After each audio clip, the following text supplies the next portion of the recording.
Hello everyone, welcome back in my YouTube channel. आज हम पढ़ेंगे arterial blood gas. So mainly हम discuss करेंगे arterial blood gas interpretation, means how we can analysis the result of ABG. Arterial blood gas का हम analysis कैसे करेंगे, interpretation कैसे करेंगे, कैसे हम उसको पर्टिकुलर नेम आइडेंटिफाई करेंगे कि द कंडीशन इज रेस्पिरेटरी और कंडीशन इज मेटाबॉलिक और इट इज एल्कोलोसिस और acidosis. So first of all, we will see the definition of arterial blood gas. Arterial blood gas, it is a one procedure in which we take the sample from the artery. Okay, so from name you can see, आप नाम से देख सकते हो arterial blood gas, मतलब artery से जो blood होता है उसमें हम gases check करते हैं, mainly O2, CO2 and pH and acid base balance check करते हैं. So first we will see what are the indications of arterial blood gas procedure. So the first indication is if any type of respiratory abnormality with the patient. Okay, अगर किसी भी तरह की respiratory abnormality है patient के साथ, then cardiac output में कोई वेरिएशन है, अगर कार्डियक आउटपुट से इंटरप्रिटेशन है, कार्डियक आउटपुट बहुत ज्यादा हो रहा है, तो it also can cause of the imbalance in the arterial blood gas. Then if the person is suffering from shock की कंडीशन में भी हम ABG चेक करते हैं. Then if severe infection or septic shock, you can say if the person is suffering from severe infection, in that condition also we will check the arterial blood gas. One more indication is there, if the baby in ventilator, okay, if the baby in ventilator or in oxygen therapy, in that condition also we will check the arterial blood gas. One other indication is also there, if the baby is failure to thrive, it means अगर जो baby है उसका weight put on नहीं हो रहा है, continuously उसका जो वेट है वो रिड्यूस हो रहा है, बट उसका जो एज के अकॉर्डिंग वेट पुट ऑन होना है वो वेट पुट ऑन नहीं होने के कारण भी हम उसका चेक करेंगे, एबीजी एनालिसिस करेंगे. So first of all, we will see what are the components which will come under the ABG analysis, in which the first thing that is the pH value. Okay, pH value of blood. Normally the pH value of blood is about 7.35 to 7.45. That is the normal value of pH, है ना. Here you can see on the scale, आप यहाँ पे scale में देख सकते हो. So the pH है वो 0 to 14 के बीच में होता है, बट अगर हम ब्लड की बात करें तो normal value of normal value of pH of blood is about 7.35 to 7.45. So in this condition, if the blood pH value will go below 7, अगर 7 से नीचे जाता है तो there may be chances of death, or if it will more than 7.8, it can also the causes of death. Now the another components of ABG, that is PaCO2, partial pressure of carbon dioxide in arterial blood, and the normal value is 35 to 45 mm of Hg. आप pH से याद रख सकते हो, जैसे pH का 7.35 to 7.45 था, same वहां से आप 35 to 45 रिमेंबर कर सकते हो. So the normal value is 35 to 45 mm of Hg. कभी अगर हमारी बॉडी में कार्बन डाइऑक्साइड की टॉक्सिसिटी हो जाए, ड्यू टू दिस टॉक्सिसिटी हमारी बॉडी में बहुत सारे कॉम्प्लिकेशंस डेवलप हो सकते हैं, like visual damage, auditory damage, respiratory damage और respiratory shortness of breath, muscular.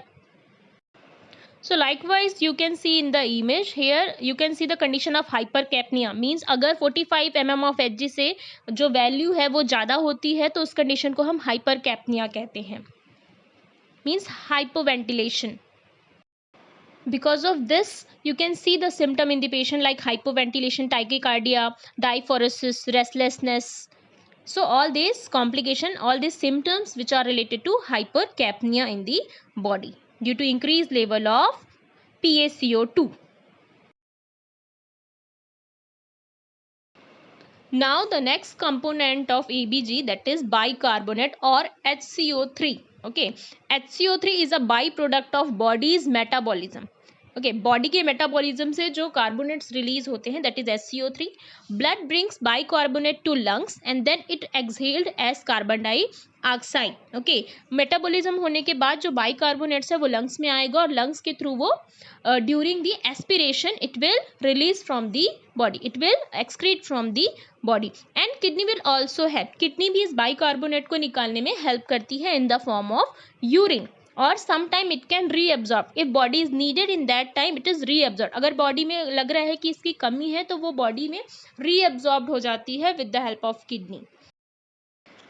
Next component that is PaO2, that is the partial pressure of oxygen. It means कि हमारा जो ब्लड है आर्टेरियल ब्लड है उसमें ऑक्सीजन का कितना परसेंटेज है, कितने अमाउंट में ऑक्सीजन अवेलेबल है, okay. So it reflects how well oxygen is able to move from the lungs. अब जितना उसमें अवेलेबिलिटी होगा उसके अकॉर्डिंग ही वो लंग्स में मूव करेगी. So the blood is often altered by severe illness.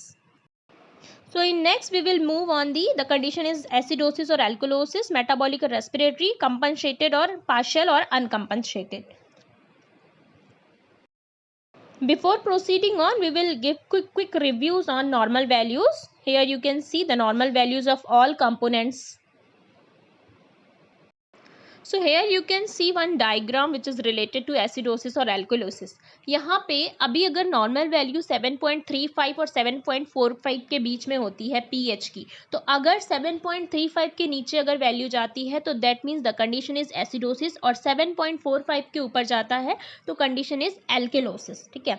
अब इसमें डिवीजन आप देख सकते हो, PaCO2 is related to respiratory और HCO3 is related to metabolic. ठीक है. तो पहली कंडीशन अगर हमने देखा कि 7.35 से नीचे है तो वो एसिडोसिस ही होगा. ठीक है.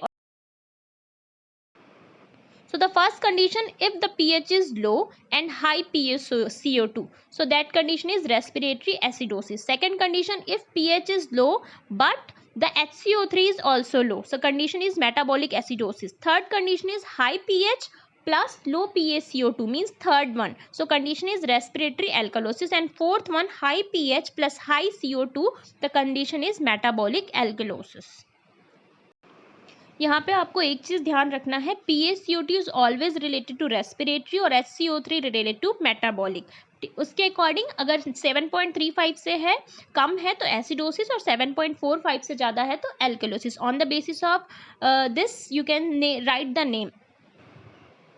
अब हम देखेंगे how the condition is uncompensated, partially compensated और कंपनसेटेड. अनकम्पनसेटेड, अगर CO2 और HCO3 दोनों नॉर्मल है तो कंडीशन इज अनकम्पनसेटेड. अगर नथिंग इज नॉर्मल तो कंडीशन इज पार्शियल कंपनसेटेड. अगर pH नॉर्मल है तो इट मीन्स कंपनसेटेड कंडीशन है. आपको यहाँ पे एक चीज ध्यान रखना है, pH is equal to 1/PaCO2. अगर pH का वैल्यू बढ़ेगा तो PaCO2 का वैल्यू कम होगा, बट pH के साथ साथ HCO3 का वैल्यू इक्वल होता है. यहाँ पे आप इस टेबल के थ्रू आप इजीली आइडेंटिफाई कर सकते हो कि कंडीशन इज कंपनसेटेड और नॉट.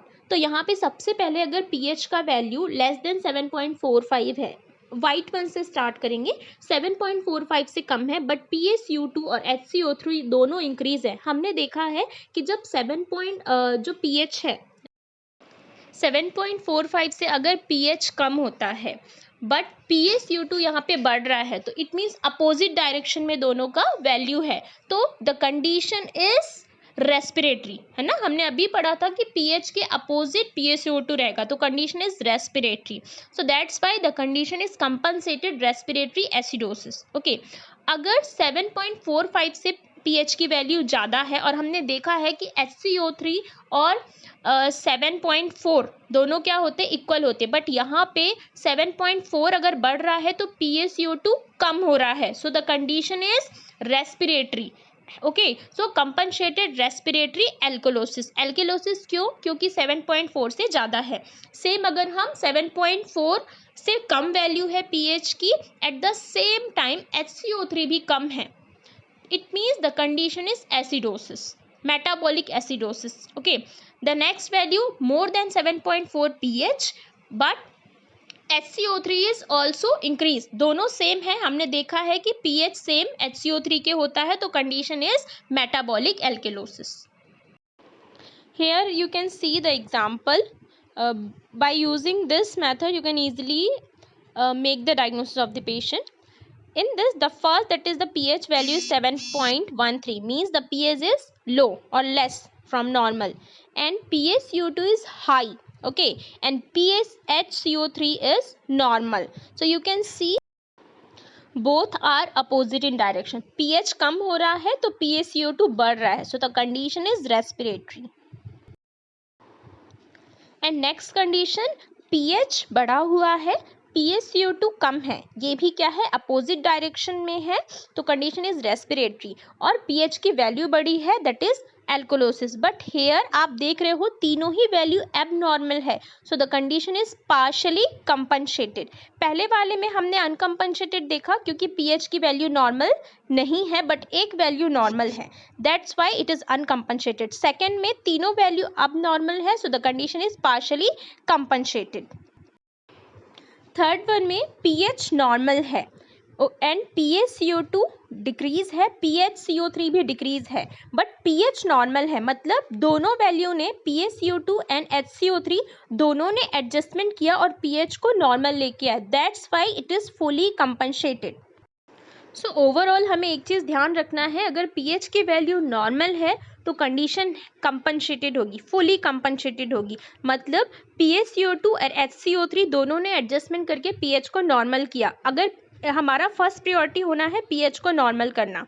अगर pH नॉर्मल नहीं है और PaCO2 या PaHCO3 दोनों में से कोई एक वैल्यू नॉर्मल है तो कंडीशन इज अनकंपनसेटेड, मतलब PaCO2 एंड HCO3 ने कोई भी चेंजेस नहीं किए हैं, कोई भी अपने आप में इंटरप्रिटेशन नहीं किया है pH को नॉर्मल लाने के लिए, दैट्स व्हाई कंडीशन इज अनकंपनसेटेड.